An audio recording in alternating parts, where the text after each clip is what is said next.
Hi students, welcome back to my channel MD happy.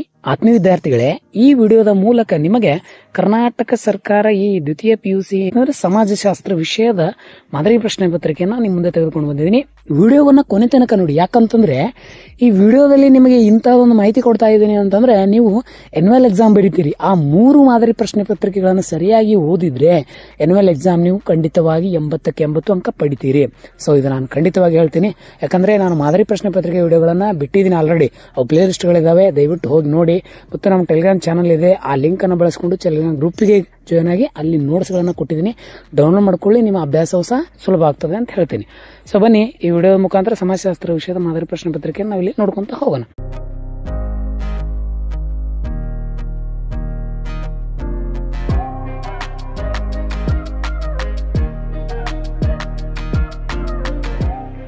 So ಇನ್ನೂ ನಮ್ಮ channel subscribe ಆಗಿಲ್ಲ, ದಯವಿಟ್ಟು ನಮ್ಮ ಚಾನಲ್ ಸಬ್ಸ್ಕ್ರೈಬ್ ಆಗಿ ಅಂತ ಹೇಳ್ತಾ ಪ್ರಶ್ನೆಗಳನ್ನು ನೋಡ್ಕೊತಾ ಹೋಗಿ ನಾನು ಉತ್ತರಿಸಿದ ಇಲ್ಲಿ ಉತ್ತರವನ್ನು ಕೊಟ್ಟಿದ್ದೀನಿ.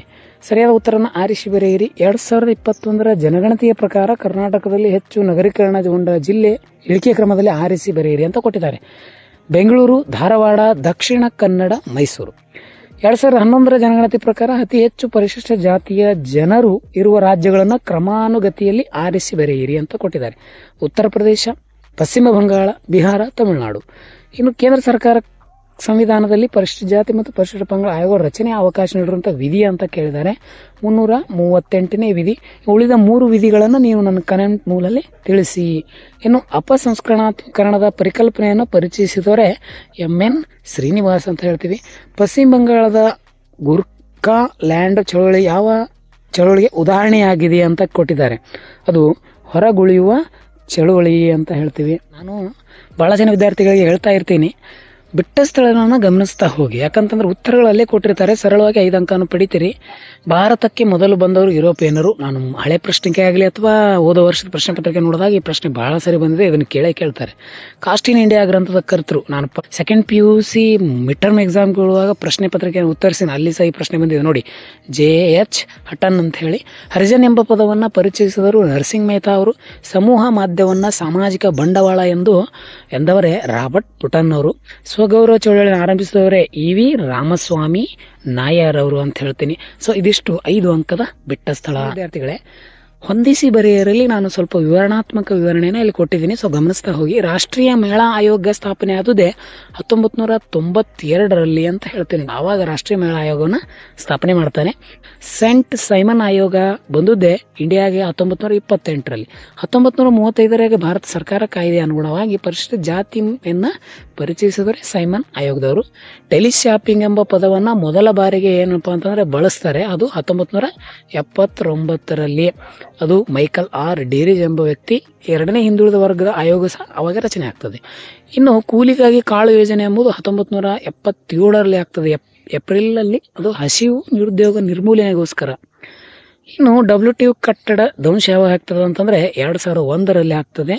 ಅದು ಸೆಪ್ಟೆಂಬರ್ 11, 2001 ಬೆಳಗ್ಗೆ 8 ಗಂಟೆಯಿಂದ 46 ಸಮಯದಲ್ಲಿ ಈ ಒಂದು ನಿರ್ಧಾರ ಆಗ್ತದೆ. ಇನ್ನು ಕೆಳಗಿನ ಪ್ರಶ್ನೆಗಳಿಗೆ ತಲಾ 1 ಪದ ಅಥವಾ 1 ವಾಕ್ಯದಲ್ಲಿ ಉತ್ತರಿಸಿ. ದ್ವಿಜ ಎಂಬ ಪದದ ಅರ್ಥವನ್ನು ನೀವು ನಮ್ಮ ಕಾಮೆಂಟ್ ಮೂಲಕ ತಿಳಿಸಿನಿ. ಇದೊಂದು ಪ್ರಶ್ನೆ ನಿಮಗೋಸ್ಕರ ನಾನು ಬಿಟ್ಟಿದ್ದೀನಿ ಇಲ್ಲಿ. ಅವಿಭಕ್ತ ಕುಟುಂಬವನ್ನು ಕೂಡು ಬಂಡವಾಳ ಸಂಸ್ಥೆ ಎಂದು ಕರೆದವರೇ ಓಮಾಲೆ. ಅವ್ರೇನ್ ಮಾಡ್ತಾರೆ ಅಂತಂದ್ರೆ ಅವಿಭಕ್ತ ಕುಟುಂಬ ಅನ್ನ ಕೂಡು ಬಂಡವಾಳ ಅಂತ ಕರೀತಾರೆ. ಕಾಣದ ಕೈ ಪ್ರಕ್ರಿಯೆ ಪರಿಚಯಿಸಿದವರು ಯಾರು? ಆಡಮ್ ಸ್ಮಿತ್ ಅವರು. ಅದು MGNREGA ವಿಸ್ತರಿಸಿ Mahatma Gandhi national rural employment guarantee act ಅಂತ ಹೇಳಿ. ಇನ್ನು ಜನತಾ ವಿಪ್ಲವ ಎಂದರೆ ದೀರ್ಘಕಾಲದಿಂದ ಪರಿಹಾರವಾಗದ ಸಮಸ್ಯೆಗಳನ್ನ ಉಲ್ಬಣಿಸಿದಾಗ ಏಕಾಏಕಿ ನಡೆಯುವ ಹೋರಾಟಕ್ಕೆ ಜನತಾ ವಿಪ್ಲವ ಅಂತ ಹೇಳ್ತೀವಿ. ಒಟ್ಟು 5 ಪ್ರಶ್ನೆಗಳಿದ್ದಾವೆ, 5 ಅಂಕ.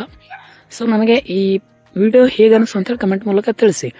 ಸರ್ ಇನ್ನೂ ಏನಾದರೂ ಹೇಳಬೇಕು, ಇನ್ನೊಂದು ಸ್ವಲ್ಪ ವಿವರಣೆ ಹೆಚ್ಚು ಮಾಡುವ ಅಂಥದ್ದು ಏನೇ ಇರಲಿ, ನಮ್ಮ ಚಾನಲ್ ಬಗ್ಗೆ ಏನೇ ಮಾಹಿತಿ ಇದ್ರು ನೀವು ಹಂಚಿಕೊಳ್ಳಿ, ನಮಗೆ ಹೆಲ್ಪ್ ಆಗ್ತದೆ. ನಿಮಗೂ ಸಹ ಅದರ ಬಗ್ಗೆ ನಾವು ಹೆಚ್ಚು ಒಲವನ್ನು ಕೊಡ್ತೀವಿ. ಇನ್ನು ಭಾಗ B ಅನ್ನು ನೋಡಿದಾಗ ಈ ಕೆಳಗಿನ ಯಾವುದಾದ್ರೂ 5 ಪ್ರಶ್ನೆಗಳಿಗೆ ನೀವು 2 ಅಂಕದಂತೆ ಉತ್ತರಿಸಬೇಕು. 10 ಅಂಕ ಇರ್ತದೆ.